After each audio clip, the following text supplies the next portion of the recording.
Assalamualaikum warahmatullahi wabarakatuh.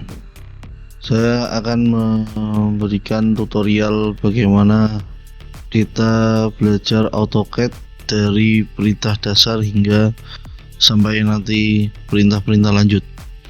Baik, yang pertama, seperti di pelajaran kemarin, kita akan belajar yang pertama adalah pengenalan perintah dasar dulu. Ya, kita mulai dari perintah new ya. Sini di tampilan awal seperti ini. Mungkin ada yang berbeda di versi AutoCAD yang lain, tapi untuk basicnya itu sama. AutoCAD semua menggunakan tombol atau shortcut yang sama. Yang pertama di sini kita akan new ya. New artinya membuat lembar kerja baru ya. Atau kalian bisa menggunakan perintah ctrln. Tombol ctrl ditekan, lalu tombol N ditekan. Nah, nanti akan muncul kotak dialog seperti ini ya. Di sini adalah template-template yang disediakan oleh AutoCAD. Kalian bisa pilih yang acak diso ya, lalu kalian open. Nah, nanti akan muncul lembar baru seperti ini.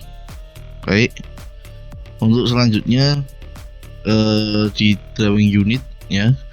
Setelah kalian membuka lembar kerja baru, kalian persiapkan dulu yang namanya drawing unit. Nah, drawing unit itu seperti ini. Apa itu drawing unit?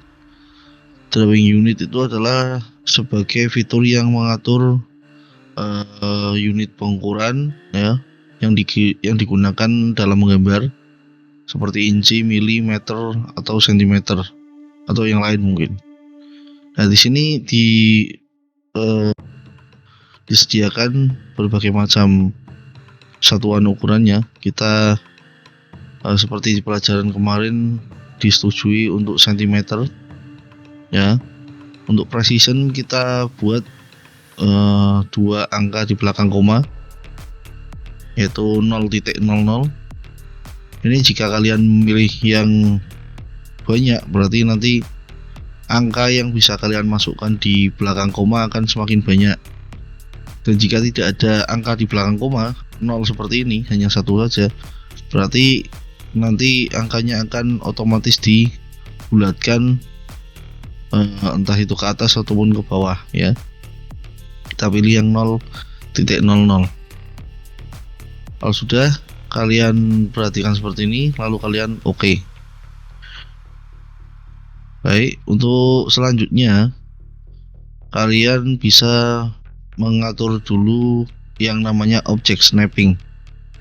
Object snapping ini berfungsi untuk kalian dalam menggambar itu nanti akan dimudahkan dengan fitur object snapping ini. Kalian bisa menempelkan kursor pada sebuah objek, entah itu pada pojoknya atau tengahnya atau di persimpangan garisnya ya. Itu kalian akan dimudahkan ketika kalian mengedit juga atau memodifikasi objek tersebut.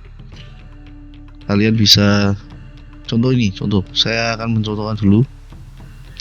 Saya punya satu garis seperti ini dan saya akan membuat garis di tengah-tengahnya. Nah, karena saya sudah mengaktifkan, maka akan muncul gambar segitiga ya di kursor saya ini. Ini artinya saya pas di midpoint. Seandainya saya di ujung sini, berarti saya di endpoint. Nah, caranya untuk memunculkan bantuan-bantuan tersebut, caranya dengan mengaktifkan perintah object snapping, atau kalian bisa ketik OS bisa, atau OSNAP juga bisa. Nah, mungkin dari kalian masih belum tercentang ya, masih belum tercentang semuanya, bisa kalian select all. Lalu kalian di atas ini ada object snapping ini. Nah, ini bisa kalian centang. Jadi centang semua di sini. Kalau sudah, kalian bisa oke. Nah, yang tadinya seperti ini ya, saya mau bikin garis itu kesulitan. Nah ini kan kesulitan nih, saya mau cari midpointnya di mana, mau cari endpointnya di mana, saya kesulitan. Maka setelah saya aktifkan perintah object snapping ya, fitur object snappingnya saya aktifkan, saya bisa membuat garis tepat di midpointnya atau tengah-tengahnya atau di ujungnya atau mungkin di bagian sini, di pas di persimpangan garisnya ya.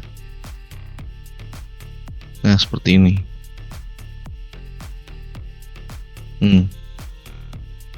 Oke, bantuan dalam menggambar kita sudah aktifkan. Lalu option. Nah ini Nah option biasanya kalian apa ini namanya, mau mengganti warna dari lembar kerjanya, mungkin mau diganti warna putih ya, seperti ini bisa kalian lihat, atau kalian pingin warna lain, mungkin warna kuning mungkin. Nah seperti ini.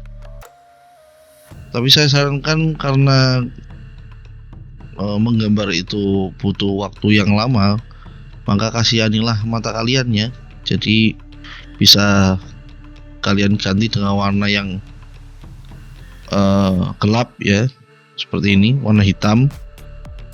Option juga menyediakan berbagai macam preferensi ya, yang bisa kalian atur, seperti mungkin letak penyimpanannya atau jenis save dari filenya ya, agar kalian biasanya membukanya di AutoCAD di 2018 mungkin, atau di 2000 yang di bawahnya saya ini, kalian bisa memilih di sini. Nah ada pilihan 2013, 2010, bahkan sampai yang terendah ya. Tapi saya sarankan mending cari yang terdekat saja dengan versi kalian. Mungkin 2018 ya, ini saya punya sini secara defaultnya sudah 2018. Jadi AutoCAD ini, file saya nanti ini ketika saya save itu bisa dibuka di AutoCAD versi terendah ini 2018. Selain itu kalian juga bisa mengatur kursor ya, kursor yang bergerak-gerak ini, yang gambarnya panah, yang gambarnya plus ya, ini plus ini kalian bisa atur ukurannya. Nah ini cursor size. Seandainya saya ingin lebih besar lagi gambar plusnya itu, gambar kursornya, saya bisa tambahkan ini ya, saya geser lalu saya oke. Nah ukuran kursornya berubah jadi besar sekali ya. Oke, saya ubah ke yang kecil aja lah, yang segini ya. Play, oke. Nah nyaman ya, kecil segini. Lalu kalian bisa setting lagi di bagian sistem. Di bagian sistem, kalian yang mempunyai laptop atau PC yang mempunyai VGA, kalian bisa setting VGA-nya, grafiknya ini, karena gambar itu butuh VGA ya, butuh visual yang tinggi, maka kalian harus aktifkan VGA-nya. Di sini kalian akan muncul hardware acceleration, kalian bisa on kan ya. Nanti sesuaikan saja dengan yang di rekomendasi AutoCAD-nya, kalian bisa oke. Baik. Kalau sudah, mungkin yang lain bisa nyusul nanti ya, belum begitu penting. Jadi tadi ada color, ada corsairnya, ada versi penyimpanannya, lalu ada di sistem ya, VGA-nya di setting. Lalu kalau sudah, kalian bisa oke. Nah baik, option sudah, lalu grid. Nah grid mode kalian bisa lihat di lembar kerjanya kan ada kotak-kotak ini, kotak-kotak kecil, kotak-kotak besar ya. Ini namanya grid ya. Grid itu fungsinya untuk membantu pengguna dalam menyelaraskan objek dan visualisasi jarak ya. Jadi pola-pola garis itu nanti berfungsi ya sebagai patokan ukuran, tapi kalian bisa hilangkan dengan cara menekan tombol F7. Nah, ini off ya. Jika on maka kita tekan sekali lagi. Di bawah sini di command prompt, ini namanya command prompt, akan ada notifikasi bahwa grid on. Di sini terlihat ya, gridnya masih on.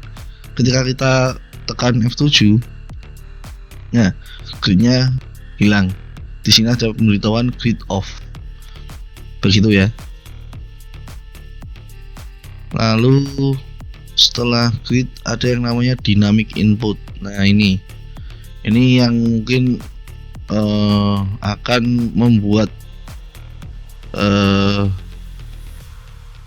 laptop yang tidak begitu bagus speknya ya, yang mungkin di bawah rata-rata dari laptop yang direkomendasikan, itu biasanya akan sering lelet atau lambat ketika menggambar. Itu biasanya sebabnya dari aktifnya dynamic input. Dynamic input itu yang mana? Yang di ini, yang di bawah, yang diletaknya di sebelahnya kursor itu ada kotak ya. Ketika saya mengaktifkan perintah, nah ini muncul, lalu saya aktifkan. Nah di sini ada angka 310191, lalu ada 1874,22. Nah ini adalah perwujudan dari dynamic input. Biasanya laptop yang di bawah rata-rata akan mengalami kemacetan ya. Jadi salah satu faktor yang memberatkan kinerja AutoCAD ya ini dynamic input. Pada caranya bagaimana Pak untuk menghilangkan? Caranya bisa kalian arahkan ke pojok kanan bawah ya. Ada customization, itu bisa diklik. Lalu centang bagian dynamic input ya. Bagi yang belum tercentang, di bagian bawah ini belum ada simbol dari dynamic input, kalian centang dulu. Nah, maka muncul ini, artinya ketika warnanya seperti biru ini, maka artinya dynamic inputnya on, aktif ya. Karena saya ingin menghilangkan ya, maka saya off kan. Nah, saya klik sekali, warnanya hilang. Saya coba untuk menggambar. Nah, kotak yang ada di samping kanan kursor itu menghilang ya. Jadi nanti ketika menggambar, kalian mungkin akan sedikit membantu lah untuk kinerja laptop yang di bawah dari rekomendasi AutoCAD ya.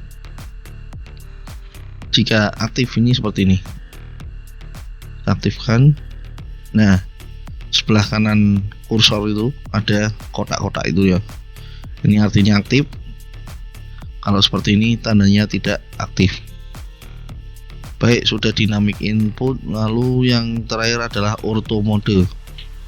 Nah, auto mode ini salah satu fitur juga yang digunakan untuk membantu kalian dalam membuat garis yang lurus ya. Jadi contoh ini, ketika saya belum mengaktifkan, pergerakan kursor saya masih fleksibel ini. Nah, ya masih bisa miring, bisa macam-macam ya kayak gini.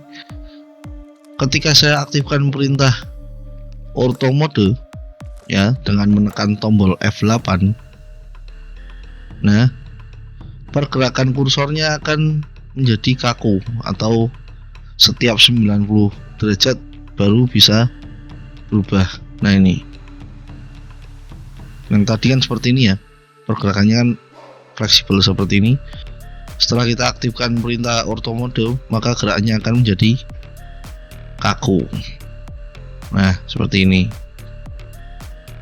Jadi fungsinya ketika kalian ingin membuat garis yang lurus, ya kalian harus menggunakan perintah atau fitur ortho mode dengan cara menekan tombol F8. Ya, fitur yang membantu untuk membuat pergerakan kursor menjadi kaku atau tidak fleksibel ya ini ya. Nah, agar mudah dalam menggambar garis yang lurus. Begitu. Baik, langkah persiapan kita dalam menggambar sudah kita laksanakan. Berikutnya kita akan membuat atau mencoba mengaplikasikan perintah-perintah dasar dalam AutoCAD. Baik, saya tutup dulu. Wassalamualaikum warahmatullahi wabarakatuh.